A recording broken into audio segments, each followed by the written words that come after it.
Hello बच्चों, कैसे हैं आप? मुझे उम्मीद है आप अच्छे से होंगे। मैं क्लास इंदू भैया में आपका स्वागत है। आज हम लोग पढ़ने आ गए हैं कक्षा 8 के अभ्यास एक पढ़ने से पहले इससे संबंधित कुछ बातों के बारे में जानना आवश्यक है। तो सबसे पहले जानते हैं हम शून्य। क्या जानते हैं आप शून्य के बारे में? आपको याद है या आप बताएंगे कि शून्य परिमेय संख्या या अपरिमेय संख्या? याद है, मैंने आपको पीछे पढ़ाया है। अगर आप दिमाग को थोड़ा जोर डालेंगे तो आपको याद आएगा कि शून्य कैसी संख्या है। शून्य परिमेय संख्या। क्यों परिमेय संख्या है? क्योंकि 0/1 लिख सकते हैं, 0/2 लिख सकते हैं, 0/3 लिख सकते हैं, 0/4 लिख सकते हैं, 0/5 लिख सकते हैं। इन सभी का मान क्या है? इन सभी का मान शून्य है। और हमने पढ़ा है परिमेय संख्याओं की परिभाषा के बारे में कि वे सभी संख्याएं जिन्हें p/q के रूप में लिखा जा सकता है, जहां q का मान 0 हो। p/q में p का मान 0 हो सकता है, लेकिन q का मान 0 नहीं होना चाहिए। इसका मतलब शून्य क्या है? शून्य हमारी परिमेय संख्या है। क्या संख्या है? परिमेय संख्या है। इसका मतलब शून्य को परिमेय संख्या के रूप में व्यक्त किया जा सकता है। ये तो ये पहली बात। अब अगली बात देखिए, हम लोग पढ़ेंगे योग का तत्समक अवयव या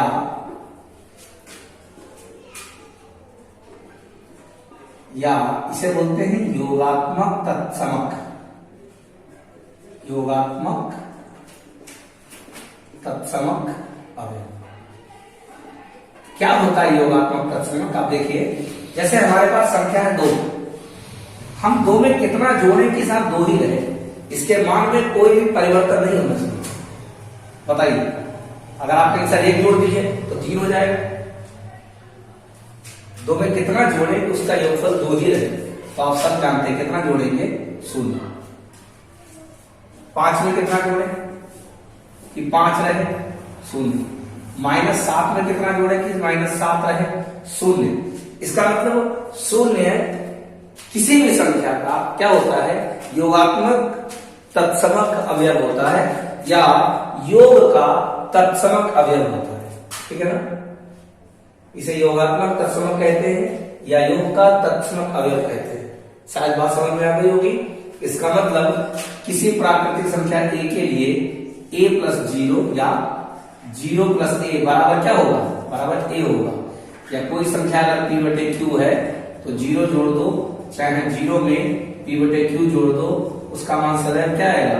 उसका मान सदैव p/q आएगा। तो ये क्या है? योगात्मक तत्समक है। इसका मतलब योगात्मक तत्समक वह संख्या होती है जिसे किसी भी संख्या में जोड़ने पर उसका योगफल परिवर्तन ना हो। तो याद रखना कि शून्य किसी भी संख्या का क्या है? योगात्मक तत्समक है या योग का तत्समक अवयव है। अगर आपसे पूछा है कोई संख्या दी हो कि उसके योग का तत्समक अवयव बताइए, तो क्या होगा? 0। ठीक है ना? जिससे उसके मान में कोई परिवर्तन नहीं होगा। लेकिन कोई आपसे अगर शून्य का ही पूछे तो भी 0 रहेगा। ठीक है, चलिए अगली बात देखते हैं। योग का तत्समक अवयव 0। इसके अलावा एक से और देख लीजिए। हम लोगों ने शून्य का योगफल देखा, अब शून्य से गुणा देखेंगे। परिमेय संख्या की शून्य से गुणा। यहां पर हम शून्य की विशेषताएं पढ़ रहे हैं। पहली बात, शून्य परिमेय संख्या है। दूसरी बात, शून्य किसी भी संख्या का योगात्मक तत्समक है। अब तीसरी विशेषता देख लीजिए। अगर मैं 2 की गुणा करूं शून्य से तो क्या होगा? 2। आप जानते हैं कितना होगा? 0। 5 की गुणा कीजिए शून्य से, कितना होगा? 0। 2/7 की गुणा कीजिए शून्य से, कितना होगा? 0। p/q की गुणा करो शून्य से, कितना होगा? 0। आप क्या जानते हैं?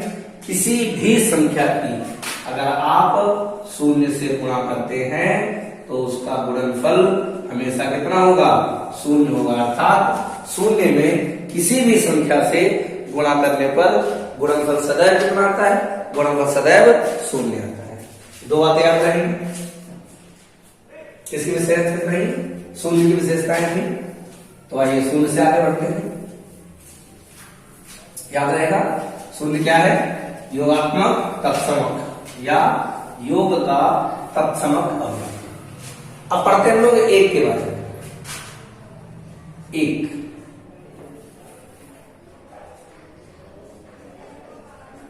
तो आप जानते हैं एक भी क्या है? परिमेय संख्या है। ये क्या है? परिमेय संख्या। क्योंकि इसे क्या लिखा जा सकता है? इसे 1/1 लिखा जा सकता है। हम जानते हैं कि सभी प्राकृत संख्या क्या होती है? परिमेय संख्या होती है। तो एक हमारी क्या हो गई है? परिमेय संख्या हो गई। अब आइए हम लोग पढ़ते हैं गुणा का तत्समक अवयव। गुणा का तत्समक अवयव या गुणात्मक तत्समक। आइए समझिए, हम 2 में कितने से गुणा करें कि 2 रहे? तो आपका जवाब आएगा 1, 2 1 कम 2। 3 में कितने से गुणा करें? 3 रहे 3। -7 में कितने से गुणा करें? -7 रहे -7। ए में कितने से गुणा करें कि ए रहे 1। इसका मतलब a गुणा 1 या a गुणा a बराबर 1। तो 1 क्या है? किसी भी संख्या का गुणात्मक तत्समक कहलाता है। जैसे 0 क्या है? उसका योगात्मक तत्समक होगा। तो 1 क्या होगा? उसका गुणात्मक तत्समक होगा। इसका मतलब किसी भी संख्या में अगर आप 1 से गुणा कर देते हैं तो उसके गुणनफल पर कोई प्रभाव नहीं पड़ता है। ठीक है ना? तो 1 क्या है? 1 किसी भी संख्या का क्या है? गुणात्मक तत्समक है। लिख सकते हैं p/q गुणा 1 बराबर 1 गुणा p/q बराबर p/q। किसी भी परिमेय संख्या में आप 1 से गुणा करें या 1 को किसी परिमेय संख्या से गुणा करें तो उसका गुणनफल हमेशा क्या आएगा? उसका गुणनफल हमेशा वही संख्या आ जाएगी, उसमें कोई परिवर्तन नहीं होगा। ठीक है? जो भी तो 2 बातें समझ में आ गई होंगी। आइए अब तीसरी बात देखते हैं। तीसरी बात आपके सामने है योगात्मक प्रतिलोम।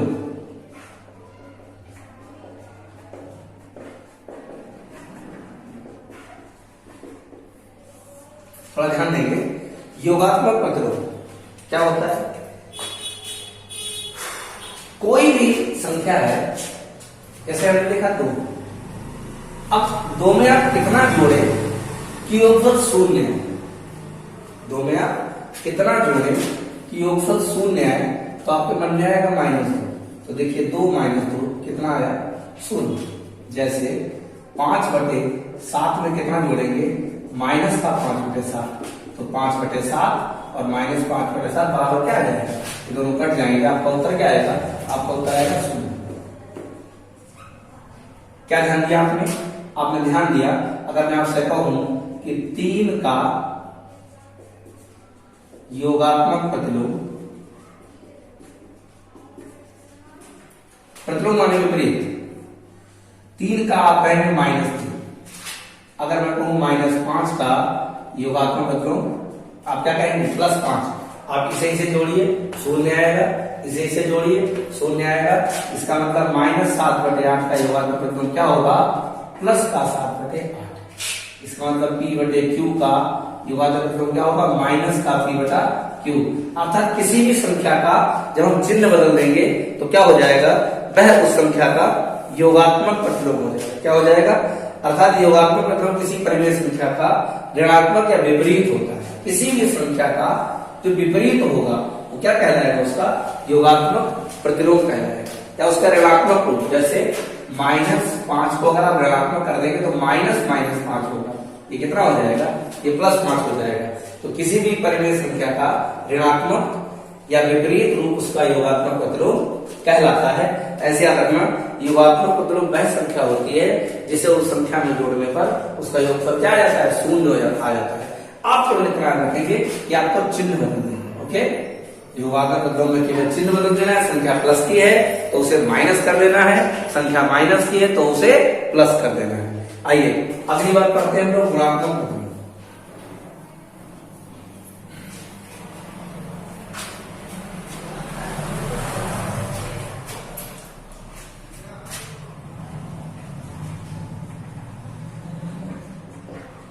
गुणात्मक प्रतिलोम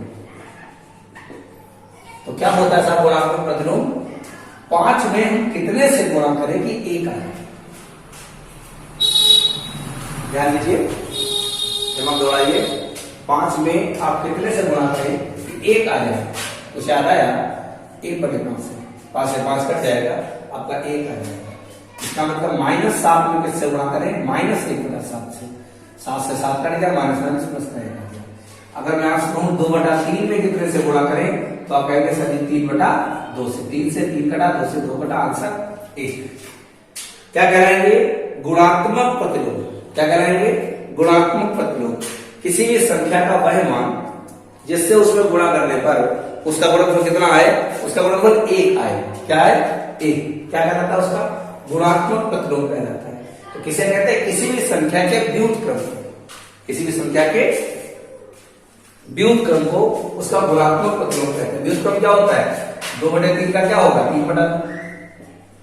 क्रम को पलट दीजिए, ठीक है। तो जो कहते हैं आप गुणात्मक प्रतिलोम निकालेंगे, गुणात्मक प्रतिलोम में आपको संख्या को पलट देना है। जैसे आपसे पूछे 2 का गुणात्मक प्रतिलोम। अब आप सब जानते हैं 2 के बटे में क्या है? कुछ नहीं तो क्या होगा? 1। और जब इसे उल्टा करेंगे तो क्या हो जाएगा? ये हो जाएगा 1/2। तो 7 का 1/7 -11 का 1/-11 उल्टा हो जाएगा। और 3/5 का 5/3 -7/6 का प्लस का 6/7 सॉरी माइनस का 6/7। अब याद रखिएगा, गुणात्मक प्रतिलोम में चिन्ह नहीं बदलेगा। गुणात्मक प्रतिलोम में चिन्ह वही रहेगा, बस संख्या के मान क्या हो जाएंगे? विपरीत हो जाएंगे। और योगात्मक में क्या होता था? चिन्ह बदलता था, संख्या का मान वही रहता था। मुझे उम्मीद है दोनों बातें आपको समझ आ गई होंगी। इनको ध्यान में रखते हुए आइए हम लोग 1F पढ़ते हैं। 1F का ध्यान देते हैं। आइए हम लोग 1F का पहला क्वेश्चन पढ़ते हैं। इसमें आपको दिया गया है निम्नलिखित कथनों के संबंध सत्य असत्य जो भी सही हो लिखिए। हमें कथन दिए गए हैं, हमें बताना है इनमें से कौन सा कथन सत्य है और कौन सा कथन असत्य है। तो आइए पहला देखते हैं। हमको दिया है -6/7 और +6/7 एक परिमेय संख्या नहीं है। ठीक है भाई, -6/7 और +6/7 हर बराबर है। -6 + 6/7 संख्या क्या हो गई? 0। क्या बताइए 0 परिमेय संख्या है या नहीं? आपने इस वीडियो को बिल्कुल शुरू में पढ़ा है। अगर ये वीडियो आपने पूरी नहीं देखी है, मैं बार बार आपको समझाता हूँ। मैं जो भी वीडियो डालता हूँ, आप लोग उस वीडियो को जितना मैं डालूं शुरू से आखिर तक पूरा देखिएगा, तभी आपकी समझ में सवाल आएंगे। आधी अधूरी वीडियो देखकर केवल अपना काम पूरा करने से आपको गणित समझ में नहीं आएगी। गणित तभी समझ में आएगी जब आप डालेंगे, पूरी वीडियो ध्यान से देखेंगे। तो आप देखेंगे 0 क्या है? 0 परिमेय संख्या है। और यहाँ पर क्या कह रहे हैं? एक परिमेय संख्या नहीं है। कथन आपका क्या हो गया? कि कथन आपका हो गया असत्य। ठीक है, आइए आगे देखते हैं। 5वां, परिमेय संख्याओं में योग का तत्समक अवयव 0 होता है। बिल्कुल सही बात। तत्समक अवयव क्या होता है बताइए? परिमेय संख्याओं में योग का तत्समक अवयव 0 होता है। तत्समक अवयव वह संख्या होती है जो किसी भी संख्या में जोड़ दो और संख्या के मान में कोई भी परिवर्तन ना आए। हमने जस्ट पीछे पढ़ा है, आप इसको ध्यान से देख लेंगे। 0 किसी भी संख्या क्या कहलाता है? योगात्मक तत्समक कहलाता है। परिमेय संख्याओं में 0 का योगात्मक प्रतिलोम नहीं होता है। नहीं, गलत है। 0 का प्रतिलोम होता है। कथन क्या हो गया? कथन आपका असत्य है। पीछे वीडियो देखेंगे, बात क्लियर हो जाएगी। आइए चौथा देखिएगा, किसी ऋणात्मक परिमेय संख्या का योगात्मक प्रतिलोम धनात्मक परिमेय संख्या होती है। बिल्कुल सही, याद है ना? अगर कोई संख्या ऋणात्मक है और हम उसका क्या निकालेंगे? योगात्मक प्रतिलोम, तो वो कैसी होगी?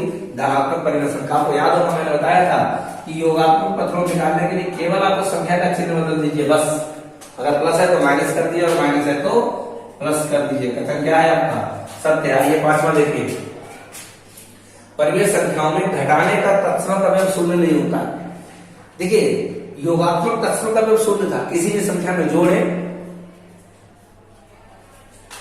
या 0 संख्या में जोड़े या संख्या में 0 जोड़े, योगफल वही रहेगा। जैसे मैं a + 0 या 0 + a करूं तो वो a रहेगा। यहां पर बात हो रही घटाने की। घटाने पर ध्यान देना, अगर मैं 1 में 0 घटाऊंगा तो 1 आएगा, लेकिन अगर मैं 0 में से 1 घटाऊंगा तो माइनस हो जाएगा। बात समझ में आ गई? तो इसलिए घटाने का तत्समक अवयव 0 नहीं हो सकता। यह कथन आपका क्या हो गया? यह कथन आपका असत्य हो गया। तो आइए देखिए, परिमेय संख्याओं में गुणा का तत्सम अवयव एक किसी भी संख्या में एक से गुणा करें, गुणनफल क्या आता है, वही संख्या आती है, बिल्कुल सत्य है। पढ़ा है आप लोगों ने, गुणात्मक तत्सम में एक होता है। आइए अगला देखिए, 7वां, एक ऋणात्मक